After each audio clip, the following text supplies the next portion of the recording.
Hi, friends. This is your old pal Papa Dale here with another episode of Christ versus Culture. This episode is titled God Rejected. Well, let's talk about that. This is a Bible playlist that explores the meaning and implications of 1 John 2:15, which says, "Love not the world, neither the things that are in the world. If any man loves the world, the love of the Father is not in him." And what this means, of course, is that the person of Jesus Christ must be the highest priority for you in your life, or else you're living life wrong. Well, that's the truth. Now, there are two purposes for uploading these videos to YouTube. The first is to provide a body of educational content for the Christian community today. And the second is to provide a legacy of content for folks who will be left behind after the rapture. And they'll be scrambling and looking for some information. Now, who am I? Well, I'm Papa Dale, and I'm a retired pastor, teacher, theologian, evangelist, chaplain, businessman, and I've been serving the Lord Jesus Christ for 50 plus years. So, what was I going to say? Oh, I was going to say about teachers. I plan to teach a little bit about the Bible today, and you should be skeptical of me or anyone who wants to teach you about the Scripture, because the Bible says that in the end times there'll be a lot of false teachers that will arise, and you don't want to be listening to them.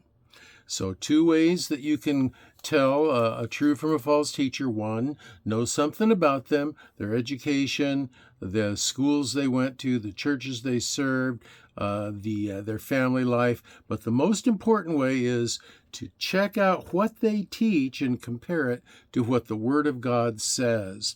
It can't just be consistent with one little cherry-picked verse over here or one little out of context verse over there and then hammered together to create some doctrine of some kind. It's got to be consistent with the whole Word of God. It's got to fit in the purpose and plan of the whole Word of God. So, having said that, let's look on now to God rejected.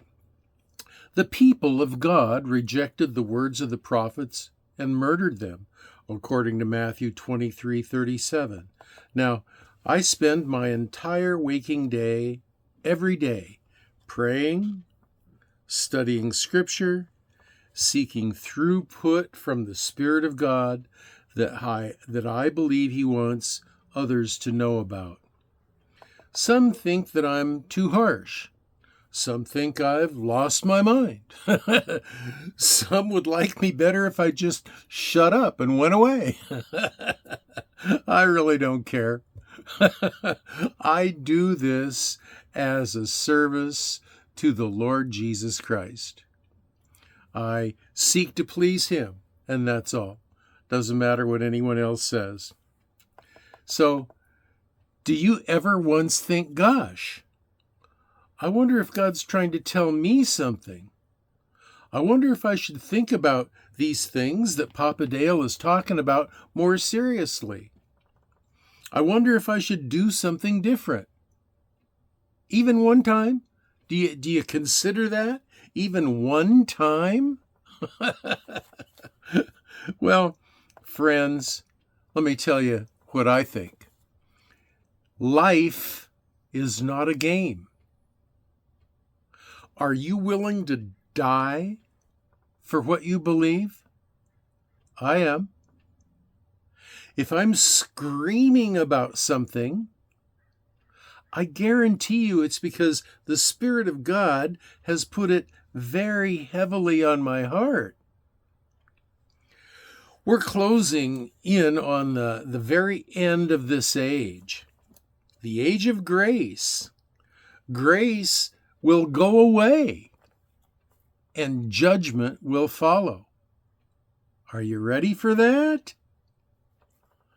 I don't enjoy delivering harsh messages. In my spirit, I don't really care if most of you agree with me or not.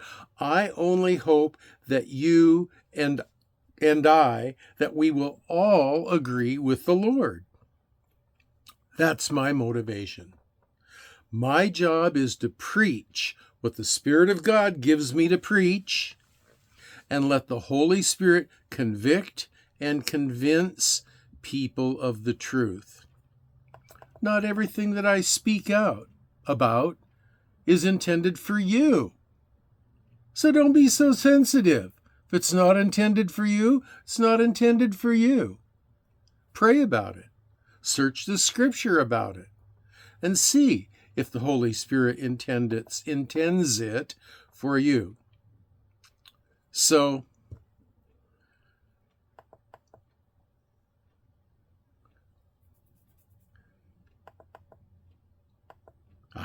here's what I was going to say. Every prophet that God sent to Israel, check this out, think about this. Every prophet that God sent to Israel, every single one, the people of God themselves rejected their message and killed most of them. Now, so far, no one's tried that with me yet, but then the day's not over, and I wouldn't be too surprised by it. So, am I calling myself a prophet? No. I may be one, but I don't claim it. It's not for me to say. It is an office of the New Testament church, on the other hand. See Ephesians 4:11. But a prophet isn't necessarily someone who always predicts things prophetically about the future, but a prophet is someone who forcefully, emphatically, with a hortatory voice, speaks forth the Word of God. In fact, the purpose for the office in the church was, quote, for the perfecting or the maturing of the saints, for the work of the ministry, for the edifying of the body of Christ, Ephesians 4:12. So, ignore me? Continue to pretend you love Christ more than the world? Or pray and ask the Lord to either validate or refute what it is that I preach. As for me, the Lord says, quote, behold, I will make my words in your mouth as fire. Jeremiah 5:14. I have to speak what I'm given. I don't have any choice, friends. It's another scripture that pertains, quote, but Peter and John answered and said unto them, whether it be right in the sight of God to hearken unto you more than unto God, you be the judge. Acts 4:19. And then another scripture in Acts, quote, then Peter and the other apostles answered and said, we ought to obey God rather than men. Acts 5:29. So what I have to say about it is, I do what I sincerely believe the Lord is calling me to do. I speak out what I sincerely believe the Lord is calling me to speak out. Could I hear him wrong sometimes? Possibly. That's why I'm always telling you, don't just take my word for anything. Check out my teaching with the Scripture, with the whole counsel of the Word of God. Ask the Holy Spirit to tell your heart whether the teaching that I've offered is for you or not. May not be. And that's okay with me. I'm just doing what I believe the Lord has called me to do. That's all. So, Lord, I pray, please help me.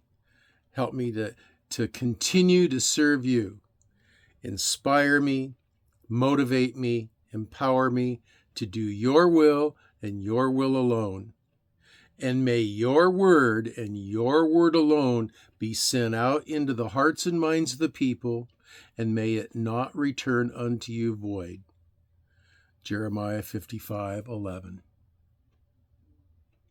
Well, those are my comments on this topic of God rejected. And if you have comments, questions, or prayer requests, you can leave them down below. If you're going to get lengthy, take them to my Facebook page. The link to that is below. If you want to look at these lesson notes, you can do so. The link to that is below as well. And until the next video, which there will likely be more videos unless the Lord takes me home early or unless the rapture happens. It's my plan to upload more videos.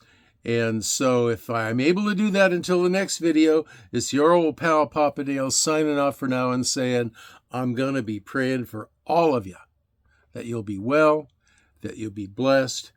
And as usual, that's two. Well, back here, they're kind of little thumbs up. But up here, they're big thumbs up for you.